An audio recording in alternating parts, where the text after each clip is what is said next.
Your child falls, cries, and calls for the nanny, not you.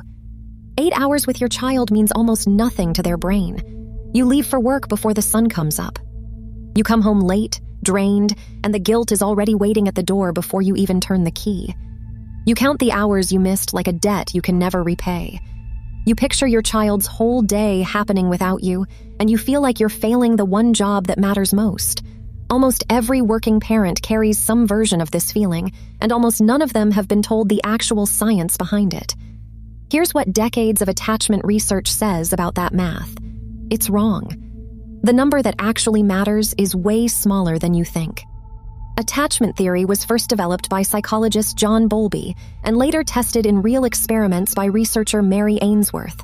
In her well-known study, called The Strange Situation, Ainsworth briefly separated toddlers from their mothers in an unfamiliar room and filmed how the children reacted when reunited. What predicted a secure bond wasn't how many hours the mother had spent with the child that week. It was how she responded in that one small moment of reunion, whether she noticed the child's distress and answered it. That single detail changed how psychologists think about love in early childhood. Attachment isn't measured in hours logged, it's measured in responsiveness. A secure bond forms when a caregiver notices a child's signal and responds to it, again and again, in small moments. Not when a caregiver is simply in the room for 8 hours while distracted by a phone or a screen. Your child's brain isn't tracking your total presence like a time card. It's tracking moments of exclusive attention. Moments where you looked, you listened, you responded. And that's not even the most useful part yet. Here's how to actually build those moments into today. First, pick the same window every day. Right after you walk in the door works for most families. Before dinner, before chores, before your brain switches into everything else on your list. Second, put the phone somewhere you can't see it and turn off the television. This is the step most people skip, and it's the one that actually matters, because a child can tell the difference between a parent who is present and a parent who is just physically nearby. Third, let your child choose the activity and follow their lead instead of directing it. If they want to build the same tower for the 10th time, build the tower. Fourth, get down to their eye level and say out loud what you notice, what they're doing, what they might be feeling. That narration tells their nervous system right now, in this moment, you have my full attention. Fifth, do it at the same time every day if you can. Predictability is part of what makes a ritual feel safe to a child's brain, not just the content of it. 15 minutes like they, done consistently, does more for a child's sense of security than hours of passive company. That's the quality over quantity principle, and it's the part most working parents have never actually been told.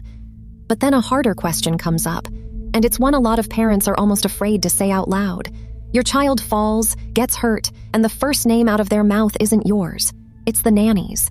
You watch it happen and something in you drops. You think, does that mean she loves the nanny more than me? The answer flips everything you assumed about how attachment actually works. In 1964, researchers Rudolf Schaffer and Peggy Emerson studied how infants form attachments in their earliest months of life. What they found reshaped how psychologists understand love in early childhood. Most babies, before their first birthday, had already formed real attachments to more than one person. Not only the mother, often a father, a grandparent, or a regular caregiver too. Children don't have a single slot for attachment that only one person can fill. They build something closer to a hierarchy, a small network of people their nervous system has learned to trust.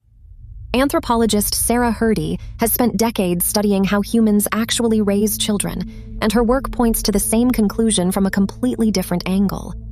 Across human history, children were rarely raised by one isolated caregiver. They grew up inside networks of trusted adults, and that network was part of what kept them safe and regulated. So here's the part that should actually make you feel better, not worse. A child reaching for the nanny when they're hurt isn't a rejection of you.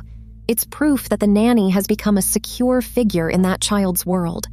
Your child's brain is doing exactly what a healthy brain is supposed to do, reaching for whoever is closest, and has proven, again and again, that they respond with comfort. That reflex has nothing to do with ranking parents against caregivers. It has everything to do with trust built through repetition. Whoever is present most consistently in that exact moment earns that reflex, in that moment, and that's all it means.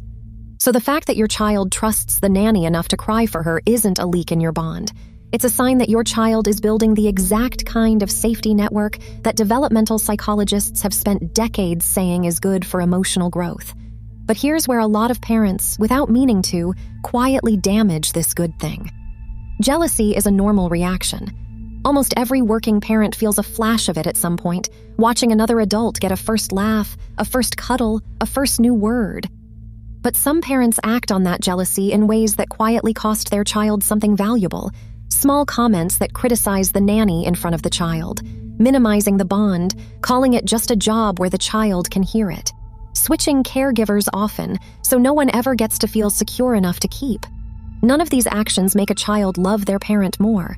Attachment doesn't transfer that way. What actually happens is closer to the opposite. The child loses one more trusted adult from their safety network, and that can raise stress, not lower it, especially during separations like drop-off or bedtime. The research-backed move is almost the opposite of what jealousy tells you to do. Speak warmly about the nanny in front of your child. Let your child see the two of you as a team, not as competitors. Ask the nanny what made your child laugh that day, what game they played, what new word came out. Fold that information into your own golden 15 minutes. Something as simple as, "I heard you built a tower today, show me," so your child feels like their whole day, not just the parts you personally witnessed, matters to you. That single habit does two things at once. It protects your child's bond with a person who clearly makes them feel safe. And it quietly strengthens your own bond too, because your child sees you as someone curious about their whole world, not just the hours you happen to be there for. Working parents were never in competition with the people who help raise their kids. A child's brain has room for more than one safe person, and every one of those people, you included, is measured the same way. Not by hours logged, but by how reliably they respond when it counts. Send this to a parent who feels guilty for working late. So the next time your child falls and calls for the nanny instead of you, remember this.